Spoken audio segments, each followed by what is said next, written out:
Hello friends. अगले video में मैंने बात की थी कि IELTS एग्ज़ाम क्या होती है, किसको देनी चाहिए और कब उसकी प्रिपरेशन करनी चाहिए, मटेरियल क्या कुछ होना चाहिए। और उसी वक्त मैंने आपको बात की थी कि मैं आपके साथ नेक्स्ट वीडियो में एग्ज़ाम का स्ट्रक्चर शेयर करूँगा। तो यहाँ मैंने कुछ लिखा है बोर्ड पे, शायद हो सकता है कि मैं फ्रेम में आऊँ या ना आऊँ, लेकिन आपका ध्यान बोर्ड पे होना चाहिए एज वेल एज़ आज जो मैं इन्फॉर्मेशन शेयर करने वाला हूँ उस पर होना चाहिए। यहाँ कुछ मैंने लिखा है जो कि 4 मॉड्यूल है आइल्स के, और उसका time duration as well as कितने क्वेश्चन होते हैं ये लिखा है। अभी हम उतना डिटेल में नहीं गए क्योंकि वो नेक्स्ट क्लिप में मैं आपको दिखाऊंगा। अभी यहाँ मैंने लिखा है लिसनिंग, उसका टाइमिंग होता है 30 to 35 मिनट, मतलब कि आधा घंटा आप मान के चलो। एक ऑडियो क्लिप होती है जिसका इंग्लिश एक नेटिव स्पीकर का होता है, वो उसका जो एक्सेंट होता है, बोलने की जो रीत होती है वो एक फॉरेनर की होती है, और वो क्लिप एक बार चलती है जिसका टाइम ड्यूरेशन होता है 30 to 35 मिनट। यहाँ मैंने लिखा है 10 मिनट, तो एक्स्ट्रा 10 मिनट आपको दी जाती है आपके आंसर कन्वर्ट करने के लिए। वो क्या होता है वो बाद में समझाऊंगा। लिसनिंग में आते हैं 40 क्वेश्चंस, और उसी जो 40 क्वेश्चन होते हैं वो ऑडियो क्लिप में ही कंटेंट हो जाते हैं, तो उसमें से आपको सुन के लिखना होता है। अब बात करें रीडिंग की। रीडिंग 1 घंटे का होता है। सो बेसिकली हम देखें तो 40 क्वेश्चन आपको सॉल्व करने हैं 60 मिनट में। राइटिंग भी 1 घंटे का होता है, जिसमें आपको कवर करना होता है टास्क 1 एंड टास्क 2। और टास्क 1 के लिए ऐसा माना जाता है कि वो आपका 20 मिनट में ख़त्म हो जाना चाहिए। क्यों ऐसा? क्योंकि उसका वेटेज 30% है, इसलिए उसको 20 मिनट दी जाती है। और टास्क 2 जो कि ऐसे होता है जो आपका ख़त्म होना चाहिए 40 मिनट में। अब बात करें स्पीकिंग की, तो स्पीकिंग होता है 10 to 15 मिनट का। डिपेंड करता है एग्जामिनर कब आपको इवेल्युएट करे। अगर पहले कर देता है तो वो स्पीकिंग जल्दी ख़त्म हो जाता है।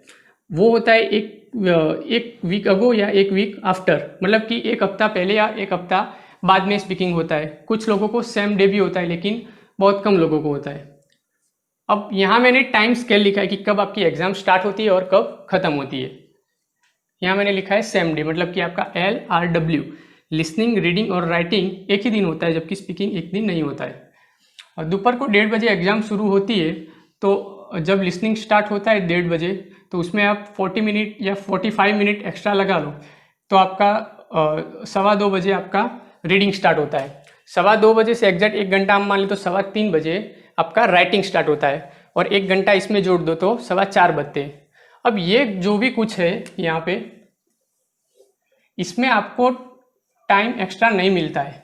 मैं क्या कहना चाहता हूँ कि मतलब आप जब एक बार अपनी पोजीशन ले लेते हैं, आपकी एग्ज़ाम शुरू हो जाती है, उसके बाद आपको उठने के लिए, मतलब कि आपको अगर जैसे हम एग्ज़ाम में जाते हैं कि मैडम मुझे पानी पीना है तो मैं बाहर जाना चाहता हूँ, ऐसा तो इस एग्ज़ाम में ऐसा कुछ नहीं होता है। पानी आपको दे दिया जाएगा, आपको आपकी जो पोजीशन है वो छोड़ने के लिए रिकमेंड नहीं किया गया है। But in some emergency condition, अगर आपको वॉमिटिंग हो रही है या ऐसा कुछ हो रहा है, तो आप वॉशरूम या बाहर जा सकते हो विथ योर ओन लॉस, मतलब कि आपका जो टाइम कट हो रहा है वो आपको वापस नहीं मिलेगा। तो रिकमेंड है कि आप वो टाइम वेस्ट ना करें। This is the structure of listening, जिसमें आपके 4 सेक्शन आएंगे, 40 question. So each section it will contain 10 questions. और लिसनिंग को माना जाता है रिसेप्टिव स्किल, मतलब जितनी आपकी रिसेप्टिव स्किल ज़्यादा होगी आपको लिसनिंग में ज़्यादा मार्क आएंगे। रिसेप्टिव स्किल मतलब जितना आप ग्रहण कर सकते हैं उतने मार्क ज़्यादा आएंगे। अब मैंने यहाँ कुछ लिखा है कि difficulty level plus grasping plus attention, section 1, 2, 3, 4, यहाँ ग्राफ आपको बढ़ता दिख रहा है। तो रियल एग्ज़ाम में भी ऐसा ही होता है कि सेक्शन 1 बहुत ईजी होता है, उससे डिफ़िकल्ट 2 होता है, उससे डिफ़िकल्ट 3 होता है, और उससे डिफ़िकल्ट 4 होता है। अब जैसे आप आगे बढ़ोगे 1 to 10 आपको इजी लगेगा, और आगे बढ़ते जाओगे तो आपका डिफ़िकल्टी लेवल थोड़ा इंक्रीज होगा, एज वेल एज आपकी ग्रास्पिंग और आपकी अटेंशन, आपको ज़्यादा ग्रास्प करना पड़ेगा, आपको ज़्यादा अटेंशन देना पड़ेगा आंसर को ढूंढने के लिए। ऐसा क्यों होता है? क्योंकि सेक्शन 1 में आपको शायद सेम टू सेम ऐसा सुनने को मिले जो आपको आंसर में चाहिए होता है, लेकिन सेक्शन जैसे आगे बढ़ता है उसके सिनोनिम्स ज़्यादा यूज़ किए जाते हैं, और सिनोनिम्स ढूंढने के लिए आपको ग्रास्पिंग और अटेंशन चाहिए होती है, तो डिफ़िकल्टी लेवल आगे जाके बढ़ जाता है। कुछ केस में ऐसा नहीं होता है, सेक्शन 4 कुछ बार इजी भी आ जाता है, सेक्शन 3 भी इजी आ जाता है, लेकिन ऐसा माना जाता है कि जब आप आगे बढ़ते हो लिसनिंग में तो उसकी जो स्पीड होती है उसका डिफ़िकल्टी लेवल थोड़ा इंक्रीज़ हो जाता है। अब इस तरफ मैंने लिखा है कि simultaneous process of listening and writing answer, और राइटिंग पे मैंने हाईलाइट किया है। तो क्या होता है कि जब आप लिसनिंग कर रहे होते हो और उस टाइम पे आपको आंसर सुनने को मिले और आपको लगे कि यही मेरा आंसर है, तो while listening you have to write your answer in the question booklet. इसका मीनिंग ये है कि आपको वेट नहीं करनी है उसको ख़त्म होने की, कि जब ख़त्म होगा तो मैं लिख लूँगा, वो ऑडियो पॉज हो जाएगा, ऐसा नहीं होगा। उसके नीचे मैंने लिखा है audio clip will be played once only. काफ़ी स्टूडेंट ये मिस्टेक करते हैं कि आंसर आपने सुन लिया है लेकिन आप वेट करते हो ऑडियो क्लिप ख़त्म होने की, तो ऑडियो क्लिप कभी स्टॉप नहीं होगी। जब सेक्शन ख़त्म होगा तभी स्टॉप होगी, मैं समझाऊंगा कितने सेकंड के लिए स्टॉप होगी। लेकिन जब आपको लगे कि मेरा आंसर ये है, तो एट अ टाइम आपको वो आंसर पेंसिल से आपके क्वेश्चन बुकलेट में लिखना है। मेक श्योर मैं यहाँ वर्ड यूज़ कर रहा हूँ क्वेश्चन बुकलेट, ना कि आंसर सीट।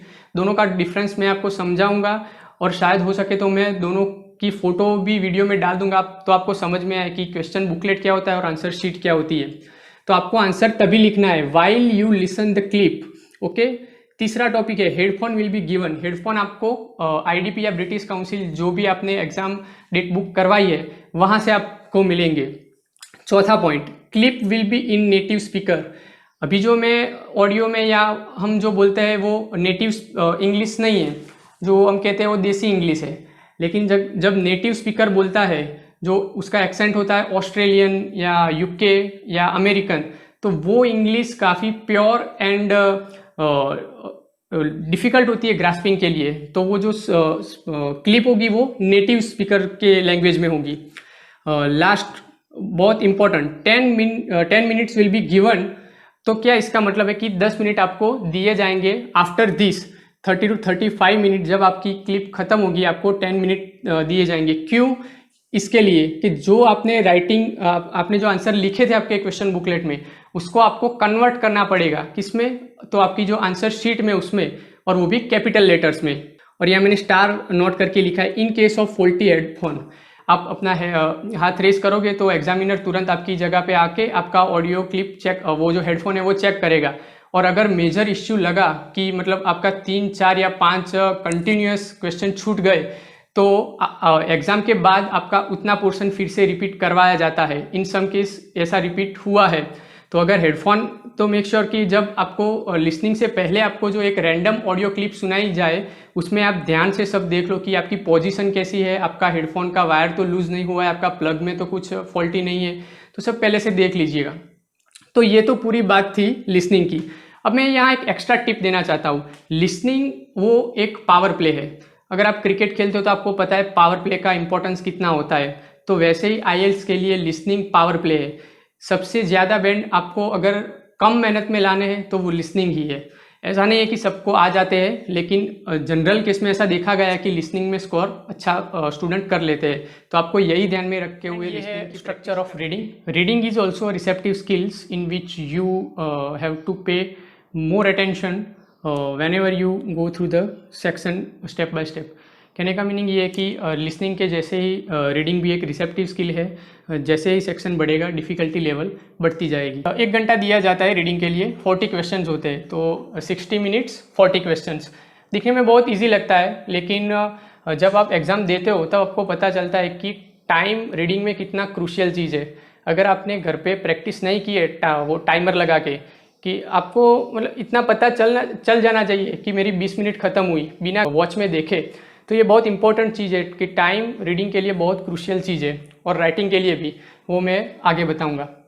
यहाँ लिखा है डिफ़िकल्टी लेवल और लेंथ। लेंथ मतलब लेंथ ऑफ पैसेज। यहाँ मैंने लिखा है academic section 1 to 3, general training section 1 to 3। लेकिन जनरल ट्रेनिंग में सेक्शन 1 डिवाइड होता है text 1 text 2, same as section 2 divide होता है text 3 text 4 as well as section 3। अब क्या होता है कि एकेडमिक में सेक्शन 1 में भी होते हैं 1 to 13 question, section 2 14 to 26 question and section 3 27 to 40 question.